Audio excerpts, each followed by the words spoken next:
ಅಪ್ಪನ ಹೆಸರು ಸುರೇಶ್ ಅಪ್ಪಾಜಿ ಅಂತ ಹೇಳ್ಬಿಟ್ಟು ಅಮ್ಮನ ಹೆಸರು ಮಂಜುಳಮ್ಮ ಅಂತ ಹೇಳಿ. ಅಪ್ಪ ಅಮ್ಮ ಕೂಡ ಭರಮಸಾಗರದಿಂದ ರೆಗ್ಯುಲರ್ ಆಗಿ ಥೆರಪಿಗೆ ಬರ್ತಾ ಇದ್ದಾರೆ. ಓಕೆ, ಅಪ್ಪನಿಗೆ ಶುಗರ್ ಮತ್ತೆ BP ಬಂದ್ಬಿಟ್ಟು 20 ವರ್ಷದಿಂದನೂ ಇದೆ. ಅಮ್ಮನಿಗೆ ಮಂಡಿ ನೋವು, ಸೊಂಟ ನೋವು ಇದೆ. ಓಕೆ, ಅವರು ಸರಾಕೆರಿಗೆ ಬಂದು 3 ದಿನಕ್ಕೆ ಏನ್ ಮಾಡಿದ್ರು, ಈ ಒಂದು CCM ಬೆಡ್ ನಮ್ಮ ಮನೆಗೆ ಬೇಕಂತ ಹೇಳ್ಬಿಟ್ಟು ಬುಕಿಂಗ್ಸ್ ಅನ್ನೋದು ಮಾಡಿ ಇವತ್ತು ಫುಲ್ ಕ್ಯಾಶ್ ಮಾಡಿ ಇವತ್ತು ಈ ಒಂದು ಆರೋಗ್ಯನ ನಮ್ಮ ಮನೆಗೆ ತಗೊಂಡು ಹೋಗ್ಬೇಕಂತ ಹೇಳ್ಬಿಟ್ಟು ಡಿಸೈಡ್ ಮಾಡಿದ್ದಾರೆ ಅಮ್ಮ. ಓಕೆ, ಅವ್ರು ಏನಕ್ಕೋಸ್ಕರ ಈ ಒಂದು ಆರೋಗ್ಯನ ತಗೊಂಡು ಹೋಗ್ತಿದ್ದಾರೆ ಅಂತ ಹೇಳ್ಬಿಟ್ಟು ಅಪ್ಪ ಮಾತಾಡ್ತಾರೆ. ಎಲ್ಲರೂ ಕೂಡ ಸೈಲೆಂಟ್ ಆಗಿ ಕೇಳಿಸ್ಕೊಳ್ಳಿ. ಅಪ್ಪ ನಮಸ್ತೆ, ನಿಮ್ಮ ಹೆಸರು? ನಮ್ಮ ಹೆಸರು ಸುರೇಶ್ ಅಂತ. ಓಕೆ, ಎಲ್ಲಿಂದ ಬರ್ತಾ ಇರೋದಪ್ಪ? ನಾವು ಭರಮಸಾಗರದಿಂದ ಬರ್ತಾ ಇದ್ದೀವಿ. ನಿಮಗೆ ಏನು ಪ್ರಾಬ್ಲಮ್ ಇದೆ ಅಪ್ಪ? ನಮಗೆ ಈಗ 21 ವರ್ಷ ಆಯಿತು ಶುಗರ್ ಬಂದು. ಅದೇ ನಾರ್ಮಲ್ ಅಂದರೆ ಏರುಪೇರು ಆಗ್ತಲೇ ಇತ್ತು. 200, 250 ಈಗೆಲ್ಲ ಇತ್ತು. ನಾವು ಎಲ್ಲ ಹಿಂಗೆ ಹೇಳೋರೆಲ್ಲ ಪಕ್ಕದ ಊರುಗಳಲ್ಲೆಲ್ಲ ಭಾಳ ಜನ ಹಿಂಗೆ ಬರೋರು ನಾವು ನೋಡಿದ್ವಿ. ಏನಿದೇನು ಹಿಂಗೆ ಹೋಗ್ತಾ ಇದಾರಲ್ಲ, ಒಳ್ಳೆ ಜಾತ್ರೆಗೆ ಹೋದಂಗೆ ಜನ ಅಂದ್ಕೊಂಡು ನಾವು ಅಂತಿದ್ವಿ. ಕೆಲವು ಒಳ್ಳೆ ತನಕ್ಕೂ ಹೇಳೋರು, ಕೆಲವು ಕೆಟ್ಟ ತನಕ್ಕೂ ಅನ್ನೋರು. ಅವಾಗ ನನಗೆ ಅನ್ಸೋದು ಏನಂದ್ರೆ, ಈಗ ಬಂದು ಪ್ರತ್ಯಕ್ಷ ನೋಡಿ ನಾವು ಅದು ಪಡ್ಕೊಂಡಾಗಲೇ ಅದರದ್ದು ಏನು ಅನ್ನೋದು ನಾವು ಗೊತ್ತಾಗುತ್ತೆ. ಸುಮ್ಮನೆ ಜನ ಇವತ್ತು ಹೆಂಗಾದ್ರೂ ಮಾತಾಡ್ಕೊಂತ ಅವ್ರನ್ನೆಲ್ಲ ಬಾಯಿ ಮುಚ್ಚೋದು ನಾವು ಬೇಡ. ಒಟ್ಟು ನಮಗೆ ಒಳ್ಳೇದಾಯ್ತಾ ಆ ರೀತಿ ನಾವು ಅದನ್ನು ಪಡ್ಕೊಳ್ಳೋದು ನಮ್ಮ ಧರ್ಮ ಅಂತ ನಾನು ಅನ್ಕೊತಾ ಇದ್ದೀನಿ. ಆದರೆ ನಮಗೆ ಮತ್ತೆ ಬಂದು ಇಲ್ಲಿ 3 ದಿನದಾಗ ಇದನ್ನೆಲ್ಲ 2 ದಿನ ಬಂದು 3 ದಿನದಾಗ ಏನು ಅನ್ನಿಸ್ಲಿಲ್ಲ. 3ನೇ ದಿನದಾಗ ಸ್ವಲ್ಪ ನಮ್ಮ ಮನೆಯವರಿಗೆ ಕಾಲು ನೋವು ಕಡಿಮೆನೋ ಅಂದರು. ಮತ್ತೆ ನಾನು ಶುಗರ್ ಇಲ್ಲೇ ಟೆಸ್ಟ್ ಮಾಡಿಸೋಣ ಅಂತ ಕೊಟ್ಟೆ. ಅದು 195 ಇದ್ದಿದ್ದು ಬರೀ 94ಕ್ಕೆ.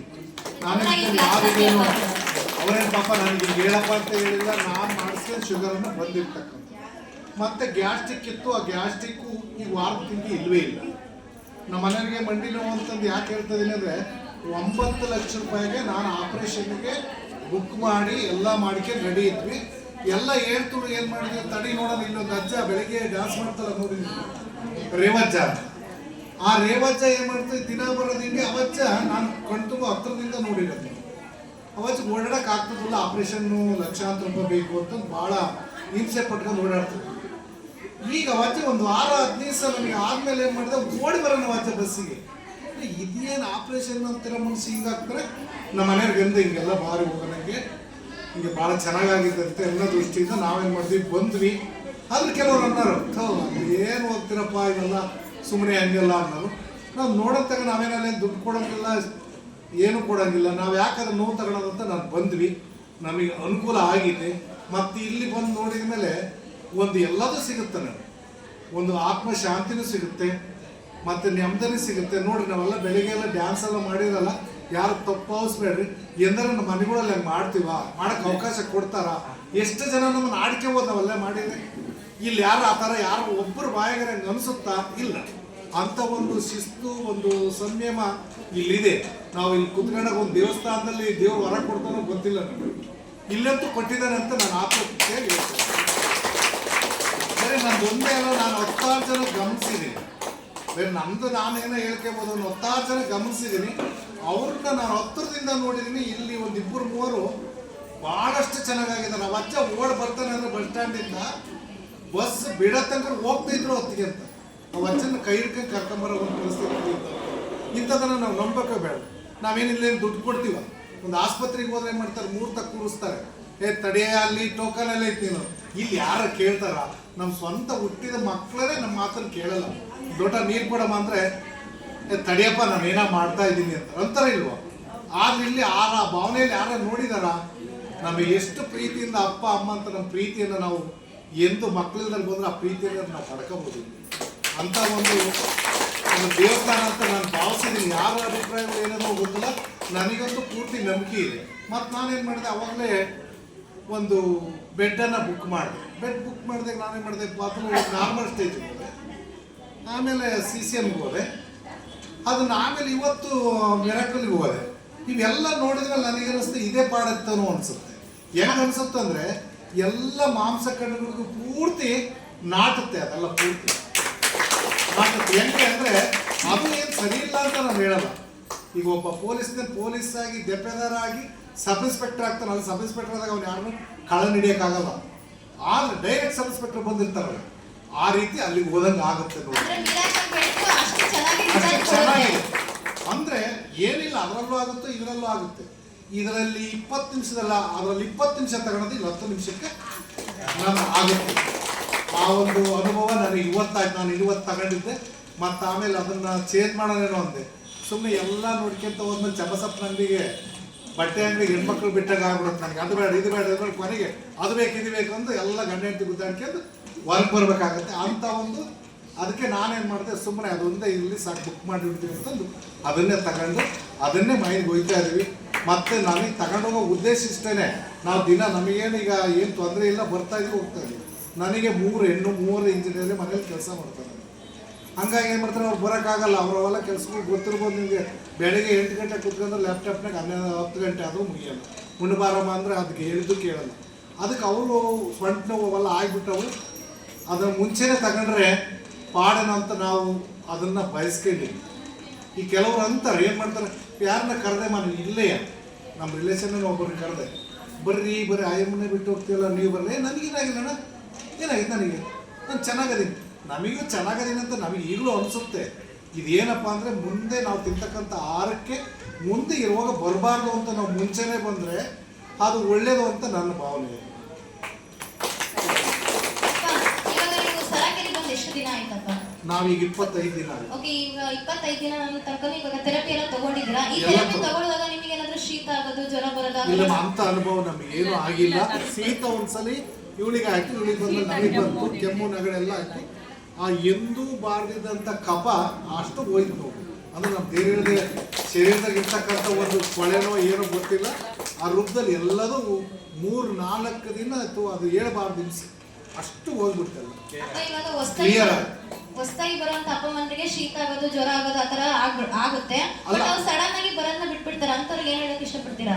ಇಲ್ಲ, ಅದು ಏನೇ ಆಗಲಿ, ನಮಗೆ ಏನೇ ಆಗ್ಬೇಕಾರಪ್ಪ ಅಂದರೆ ಆ ನೋವು ಆದರೆ ನಮಗೆ ಅದು ಜಲ್ದಿ ಹೋಗೋದು.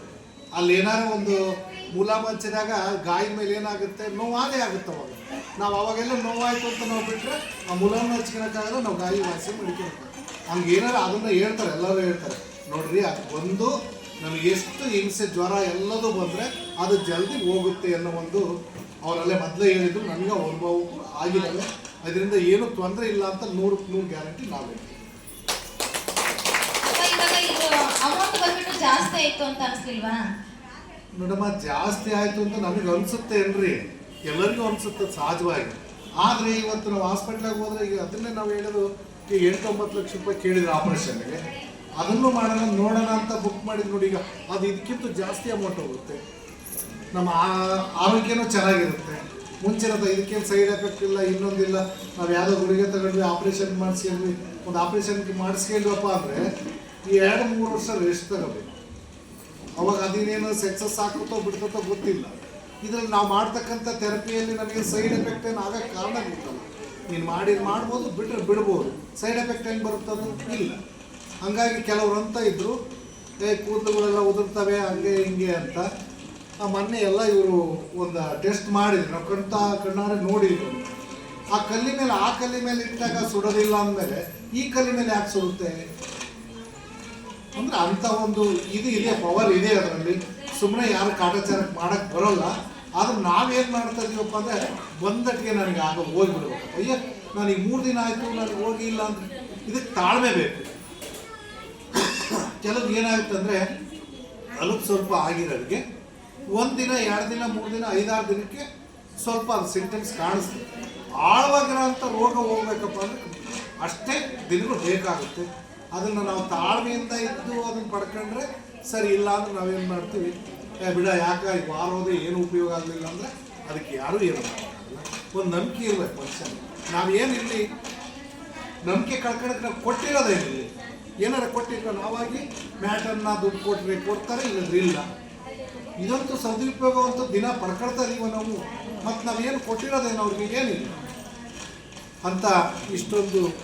ಅಪ್ಪ, ಇವಾಗ ನಿಮ್ಮ ಕಡೆಯಿಂದ ಆಟರಾಜ ಆಶ್ರಮ ಕೂಡ 1% ಸಹಾಯ ಆಗ್ತದೆ. ಅದ್ರ ಬಗ್ಗೆ ಏನು ಹೇಳಕ್ಕೆ ಇಷ್ಟಪಡ್ತೀರಾ? ಅದ್ರ ಬಗ್ಗೆ ನೋಡ್ರಿ, ಆ ಆಶ್ರಮದಲ್ಲಿ ಎಂತೆಂಥರು ಎಲ್ಲ ಮಕ್ಕಳಿಲ್ದರು, ತಂದೆ ತಾಯಿ ಇಲ್ದರು, ಯಾರು ಸೇರ್ಕೊಂಡು ಇದರಿಂದ ಒಂದು 250-300 ಜನ ಇವತ್ತು ಬಂತಪ್ಪ ಅಂದರೆ ಸೆರಾಕೆರೆಗಳು ಎಷ್ಟಿದಾವೆ. 32 ಅಲ್ಲ ನಮ್ಮ 31 ಇದ್ದಾವೆ. ಅದರಿಂದ ದಿನ ಒಂದೊಂದು ರೂಪಾಯಿ ಹೋದರೆ 250 ಎಷ್ಟಾಯಿತು, ಅವ್ರಿಗೆ ಎಷ್ಟು ಬಳಕೆ ಆಯಿತು, ಅವ್ರದ್ದು ಒಂದು ಸಂಸಾರ, ಅವ್ರದ್ದು ಒಂದು ಜೀವನ ಚೆನ್ನಾಗಿರುತ್ತೆ. ಇಂಥವೆಲ್ಲ ಒಳ್ಳೇದು ಮಾಡ್ತೀರ ಅಂತ ಇದು ನಾವು ಮೊದಲು ಇಲ್ಲಿ ಏನು ಕೊಟ್ಟಿಲ್ಲ ಅಂತ ಅದು ಆ ದೇವರಿಗಿಂತ ಸಮಾನ ಅಂತ ನಾವು ಹೇಳ್ತೀವಿ.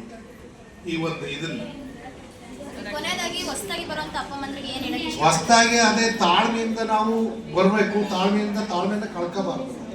ಇಲ್ಲಿ ಬಂದು ಕುತ್ಕೊಳ್ತು ನಾನು ಬಿಡಲಿಲ್ಲ ಅಂದ್ರೆ ಹೇಳೋದನ್ನು ನಾವು ಫಸ್ಟ್ಗೆ ಕೇಳಿದರೆ ನಾವು ಅದನ್ನು ಇವ್ರು ಹೇಳ್ತಿರ್ತಾರೆ, ದಿನ ಅಲ್ಲಿ ಆಗ್ತಿರ್ತಾರೆ, ನಾವೇನು ಮಾಡ್ತೀವಿ, ನಾವು ಆ ಕಡೆನೇ ನೋಡ್ತಿರ್ತೀವಿ. ಅವ್ರು ಹೇಳಿದ್ದನ್ನು ನಾವು ಕೇಳಿಲ್ಲ ಅಂದರೆ ನಮಗೆ ಅಲ್ಲಿ ಸಫಲ ಆಗಲ್ಲ. ನೋಡಿ ಅವರೆಲ್ಲ ಹೇಳ್ತಾರೆ ಹಿಂಗೆ ಮಲಕ್ಕೇಬೇಕು, ಹಿಂಗೆ ಮಾಡಬೇಕು. ಸುಮ್ಮನೆ ನಾವು ತಿಳ್ತಿರ್ದಂಗೆ ಬೆಡ್ ಮೇಲೆ ಹೋದರೆ ನಮಗೆ ಸರಿ ಹೋಗಲ್ಲ ಅದು. ಮೊನ್ನೆ ಯಾರಲ್ಲ ಆಟೋಮೆಟಿಕ್ ಥೆರಪಿಯಲ್ಲಿ ಏನು ಮಾಡಿದರೆ ಅದನ್ನು ಕೇಳಲ್ಲ, ನಾನು ಹೇಳೋಣ ಬೇಡ, ಉಲ್ಟಾ ಮನಗಿದ್ದಾರೆ. ಏನು ಮಾಡ್ಬೇಕಂದ್ರೆ ಅಂಥವಾದ್ರೆ ಏನಾರು ಆದ್ರೆ ತೊಂದರೆ ಯಾರ ಗತಿ ಅದಕ್ಕೆ, ಅದನ್ನು ನಾವು ಅದನ್ನು ಕೇಳ್ಕೊಂಡ್ರೆ ಅಂಥವು ಅನಾಹುತಗಳು ಆಗಲ್ಲ ಅಂತ ನನ್ನ ಭಾವನೆ. ಯಾಕೆ ಇಷ್ಟು ವಿಷಯವನ್ನು ಕೊಟ್ಟಂತ ತಮ್ಮೆಲ್ಲರೂ ಗುರುತಿಸಿ ನನ್ನ ಮಾತನ್ನು ವಿರಾಮ ಹೇಳ್ತೀನಿ. ನನ್ನ ಹೆಸರು ಮಂಜುಳಾ. ಎಲ್ಲ ಅಪ್ಪ ಅಮ್ಮಗೆ ನಮಸ್ಕಾರಗಳು. ನಮಗೆ ಮೊಣಕಾಲು ನೋವು, ಸೊಂಟ ನೋವು ಇತ್ತು. ಎಷ್ಟು ವರ್ಷದಿಂದ ಈಗ 9 ವರ್ಷ ಆಯ್ತು ನೋಡ್ರಿ ಮೊಣಕಾಲು ನೋವು. ಸೊಂಟ ನೋವಿಗೆ 2 ವರ್ಷ ಆಯ್ತು. ಒಂದು 4 ದಿನಕ್ಕೆ ನನಗೆ ಭಾಳ ಚೆನ್ನಾಗಿ ಅನ್ನಿಸ್ತು. ಸೊಂಟ ನೋವು ಕಡಿಮೆ ಆಗೇ ಬಿಟ್ಟು ಒಂದು 50%. ಜೋರಾಗಿ ಚಪ್ಪಾಳೆ ಹಾಕಿ. 3 ದಿನದಲ್ಲಿ ಮೇಲ್ಗೆ ಹೇಳುತ್ತೆ ಇಲ್ಲಿ ನೀವು ಮ್ಯಾಟ್ ಬುಕ್ ಮಾಡಲೇಬೇಕು ಅಂತ. ನಾವು 3 ದಿನಕ್ಕೆ ಮ್ಯಾಟ್ ಬುಕ್ ಮಾಡಿ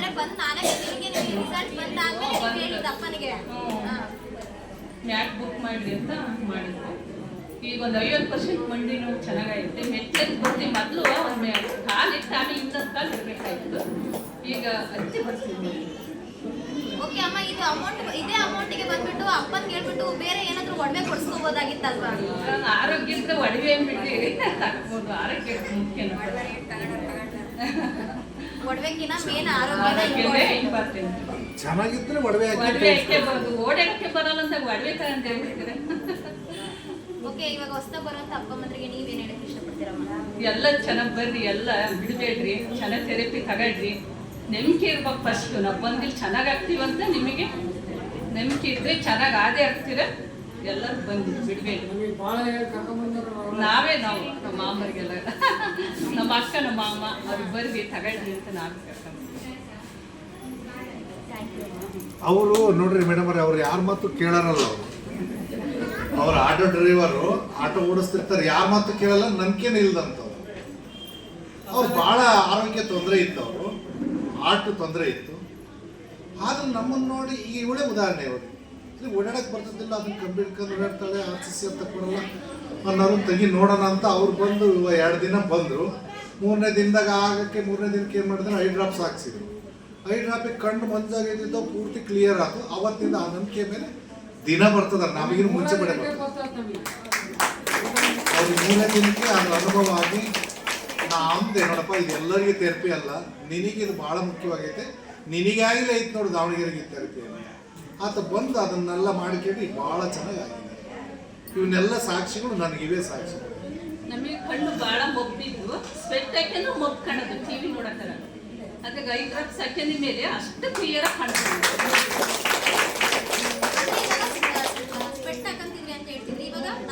ನಾರ್ಮಲ್ ಆಗಿ ಅಷ್ಟು ಕ್ಲಿಯರ್ ಅಮ್ಮ, ನಿಮಗೆ ಎಲ್ಲ ಈ ಸರಾಕೆರಲ್ಲಿ ಯಾವ ಥೆರಪಿ ತುಂಬಾ ಇಷ್ಟ ಆಗಿರೋದು?